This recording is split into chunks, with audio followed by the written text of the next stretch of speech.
If you're old enough to remember the 1990s, then you might be old enough to remember this monstrosity, the Sega 32X. But what about the Sega 64X? Sega, the company behind legendary gaming staples such as the Mega Drive, Sonic the Hedgehog and Streets of Rage, was once a dominant force in the video game industry. From revolutionizing home consoles in the late 80s to setting new standards in arcade gaming, Sega was a pioneer that helped shape the medium. However, for every groundbreaking innovation, there was an equally baffling misstep. Whether it was confusing hardware add-ons, poorly timed console launches, or sheer over-ambition, these mistakes gradually eroded Sega's position in the market, ultimately leading to the company's withdrawal from the console business and its reinvention as a third-party developer. Throughout history, Sega has produced a long list of forgotten prototypes, questionable add-ons, and abandoned projects. Today's subject fits right in with all of these categories. Yes, that's right, your eyes aren't deceiving you. That bizarre piece of hardware is exactly what it looks like. A prime example of Sega's tendency to take risks, whether brilliant or completely misguided. So let's talk about the real story behind this absurd image. I am Lady Decade. Hit that subscribe button for crazy retro gaming tales. Today, we're revisiting yet another forgotten oddity, one that perfectly showcases Sega's relentless ambition and self-sabotaging tendencies. This is the story of the Sega 64X, a ridiculous piece of trivia from gaming's crazy past. The mid-1990s marked a seismic shift in the gaming industry, an era where established giants stumbled, new challenges emerged, and the rules of the console market were rewritten. The arrival of the Sony PlayStation sent shockwaves through the industry, disrupting the status quo in ways few had anticipated. Not only was Sony's first console cheaper than its rivals, but it was also expertly marketed to appear cooler, sleeker and more mature, a direct appeal to the growing audience of teenage and adult gamers. One of my absolute favourites from this era is Final Fantasy VII, the legendary JRPG that changed everything. Thanks to this video, I can not only help you grab this classic for next to nothing, but also get you 44% off the brand new PC version of Final Fantasy VII Rebirth. Whether you prefer retro or modern gaming, click my link below and save up to 90% on thousands of titles, snagging everything on your wish list at unbeatable prices. Happy shopping and enjoy the rest of the video. Around the time the polygonal age was really only just beginning, 1996 was the year that gaming's great fat trimming occurred, a time in which multiple competitors bowed out, unable to keep pace with the industry's rapid evolution. During this period, Atari finally threw in the towel after the Jaguar failed to make any significant impact.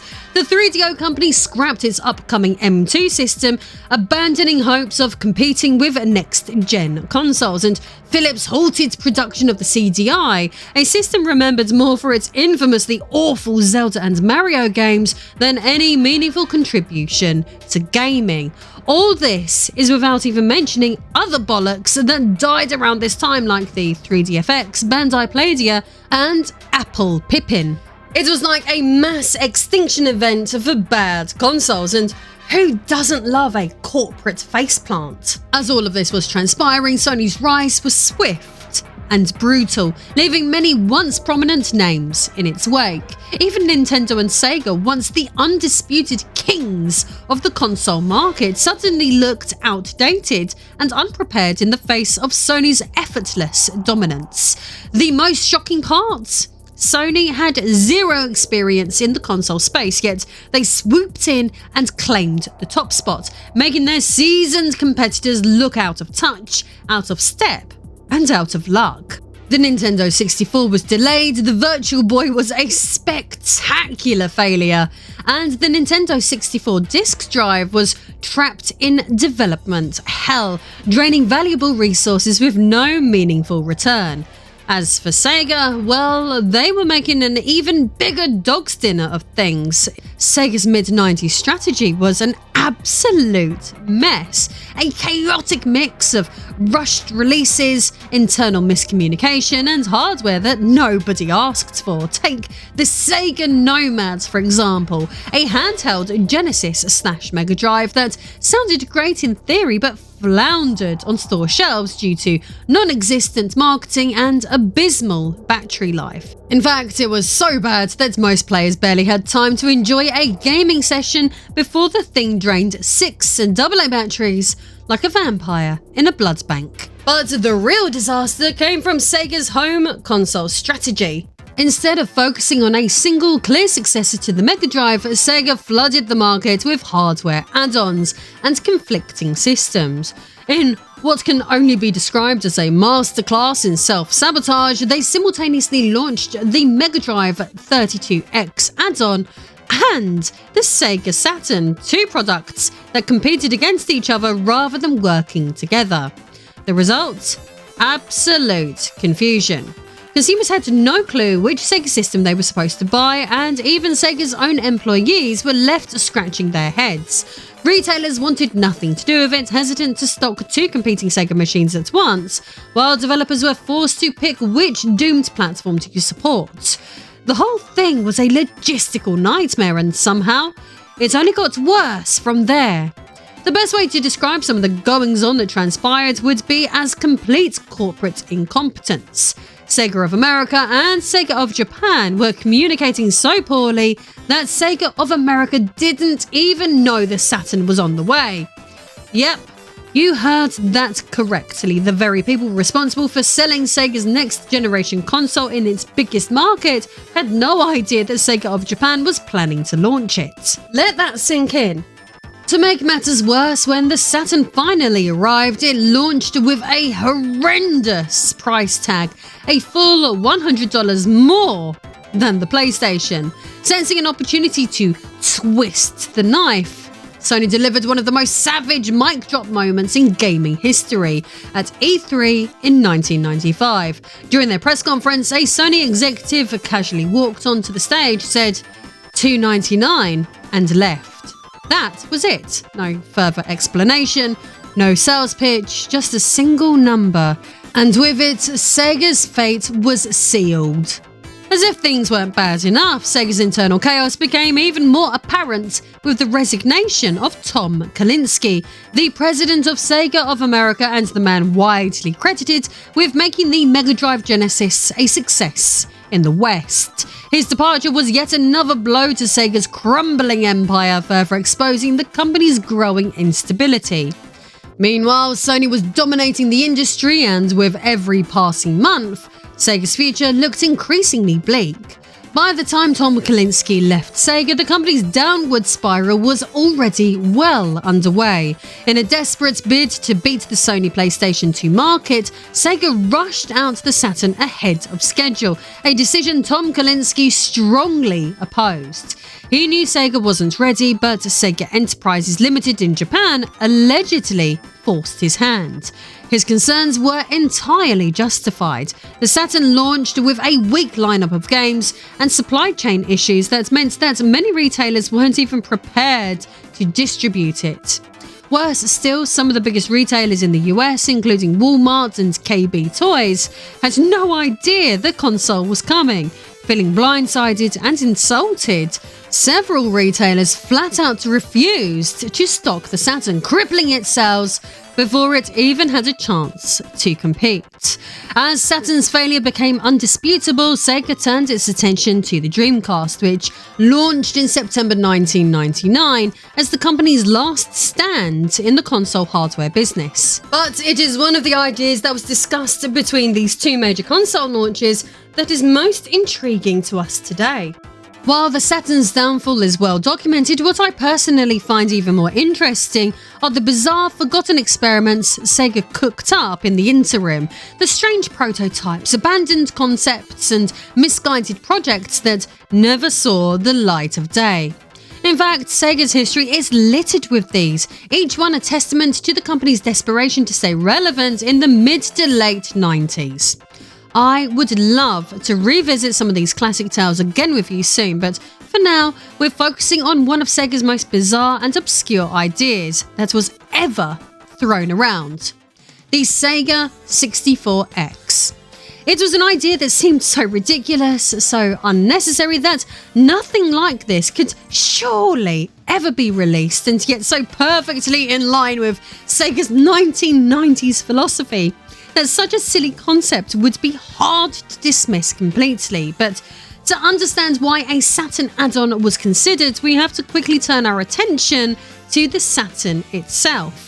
Despite its many missteps, the Sega Saturn had one undeniable strength. It was an absolute powerhouse for 2D gaming. While the industry was racing towards 3D, the Saturn's architecture made it the perfect machine for sprite-based games, making it the go-to platform for arcade-perfect ports of fighting games and side-scrollers. A big reason for this was the cartridge expansion slot located on the back of the console. This allowed players to insert RAM expansion cartridges, which provided extra memory for handling larger animation frames. The best example of this was X-Men vs Street Fighter. The game featured seamless tag team action, just like the arcade version. Meanwhile, the PlayStation port had to butcher the gameplay, removing tag team functionality entirely due to hardware limitations. Games like this proved that, at least in 2D gaming, the Saturn was king.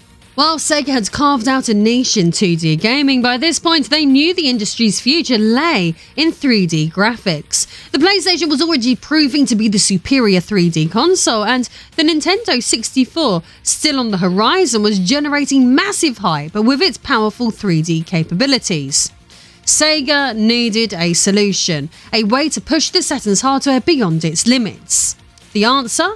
A partnership with an unlikely ally: Lockheed Martin. Yeah, Lockheed Martin. The American aerospace and defense giant is better known for military jets, space technology, and weapons systems than gaming hardware. Surprisingly, they had already dabbled in the gaming industry, and Sega saw them as a potential lifeline in the battle to stay competitive in the next generation console race. In recent years, Sega had already partnered with them to develop this Sega Model 3 arcade board, a cutting-edge system that powered some of the most visually advanced arcade games of its era. At the heart of the Model 3 was the Lockheed Martin Real 3D GPU, a graphics processor derived from military-grade flight simulation technology. This powerful chipset allowed Model 3 arcade games to render high-quality, detailed, textured polygons in real time, making it the most advanced arcade hardware of its time. The results spoke for themselves. Games like Virtua Fighter 3, Daytona USA 2 and Scud Race showcased graphics that were light years ahead of anything home consoles could deliver. Sega knew they had something incredibly powerful with the Model 3. The challenge? Bringing that technology to home consoles. If they could somehow translate Lockheed Martin's military-grade graphics power into an affordable consumer product, they might just have a fighting chance against Sony and Nintendo in the next-gen console war. That's where the Sega 64X came in. If you are familiar with this period in gaming history, then you will be more than aware that Sega had been chasing cutting-edge 3D graphics technology since the early 90s, but their decision-making in this area was questionable at best. Case in point, as covered on this channel earlier this week, when Silicon Graphics approached Sega with a promising 3D graphics proposal for what could have been Sega's next home console, they turned it down. This was a costly mistake. SGI took their groundbreaking technology to Nintendo, which led to the creation of the Nintendo 64 and its Reality coprocessor, a piece of hardware that helped push mainstream 3D gaming forward. However, maybe Lockheed Martin could instead be their golden ticket, as they needed all the help they could get. Sega's arcade division thrived, but its home console business crumbled. A key issue was the Saturn's design, as Sega had opted for a complex dual processor architecture that made the Saturn notoriously difficult to develop for. The result, despite having some of the most powerful arcade hardware in the world, Sega's home console struggled in 3D gaming, falling behind both the PlayStation and the soon-to-launch Nintendo 64. Sega needed a quick fix to make the Saturn's 3D graphics competitive, and so the 64X expansion cartridge was conceived, well, kind of, anyway, at the very least. It seems that the idea was to stick a powerful new add-on into the Saturn's ever-alluring slot. The plan was to take Lockheed Martin's real 3D technology, the same kind used in the Model 3 arcade board, and adapt it into a plug-in upgrade for the Sega Saturn. If successful, it could have given the console a much-needed graphical boost, making it possible to run high-end arcade titles like Virtua Fighter 3 at home. In fact, don't just take my word for it, as this was covered heavily by the gaming media of the time. In 1997, Electronic Gaming Monthly, for example, reported on the rumoured expansion, stating, Yu Suzuki-san and the White Shirts at AM2 are currently knee-deep into the development of Virtua Fighter 3 for the Saturn, which will be released in Japan around October. The CD-based game is designed to run in conjunction with a 3D cartridge upgrade that plugs into the port on top of the Saturn. Can you say 64X?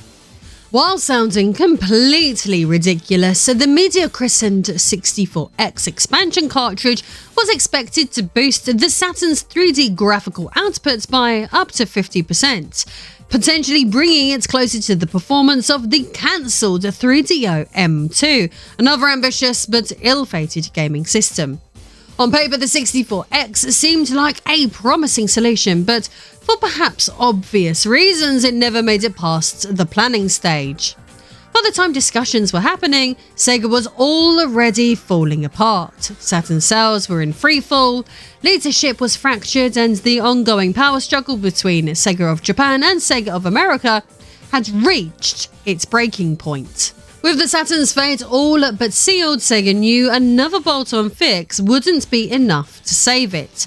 The failure of the 32X had already proven that mid-generation hardware expansions were a hard sell, and retailers had little interest in stocking yet another rushed add-on. Developers too had no incentive to support yet another fragmented version of an already troubled console. In the end, the Sega 64X wasn't cancelled because it was impossible, it was cancelled because Sega finally realised it was time to move on. By the late 90s, Sega had developed a pattern. Rather than committing to long-term, well-planned solutions, they pinned their hopes on last-minute fixes. The 64X was no different. Ironically, while Sega struggled to make the right 3D hardware decisions, SGI's Reality coprocessor would thrive inside the Nintendo 64, helping push mainstream 3D gaming forward. Meanwhile, Lockheed Martin's Real 3D division, after failing to break into the home console market, ultimately bowed out of gaming entirely, unable to compete with the rising dominance of Nvidia and 3DFX. In hindsight, what Sega needed wasn't another expensive expansion, but a clean slate, and while the Dreamcast would later attempt to provide that, the damage caused by Sega's chaotic decision-making throughout the 90s meant they were already running out of time.